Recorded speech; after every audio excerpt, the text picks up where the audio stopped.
জানো তো, কাল না আমার বেশ তাড়াতাড়ি সব কিছু হয়ে গেছিলো জানো। দময়ন্তী বেরিয়ে যাওয়ার পর আমি একটু নিজের যেগুলো থাকে সেইগুলো একটু সেরে নিলাম। আর জানো তো, রান্নাটাও কিন্তু কালকে আমি বসিয়ে দিয়েছিলাম। এদিকে ডালটা হচ্ছে, আমি উঠলাম একটু ছাদে।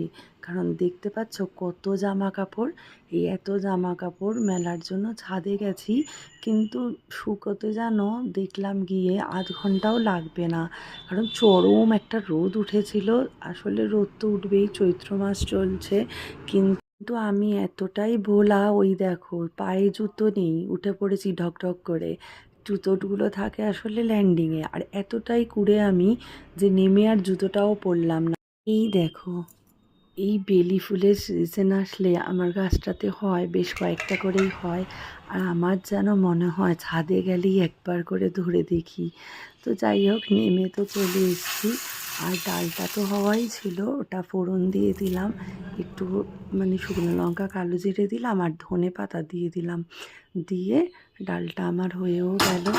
আর দেখো, এদিকে আমি একটু আলু ভাজলাম চাক চাক করে, জানো তো ভালো লাগে এইভাবে আলু ভাজলে।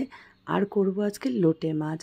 এইভাবে আমি মশলা দিয়ে মাংসের মতন মেখে লোটে মাছটা একেবারে চাপিয়ে দিই, জানো তো। তোমরা কে কীভাবে করো জানি না, আমি তো এইভাবে করি। তো মাছটা হতে অনেকটা সময় লাগে জানো, লোটে মাছ। আমি ওই ফাঁকে রান্নাঘরটা একটু পরিষ্কার করে নিলাম। এবারে চলো আজ রাখি।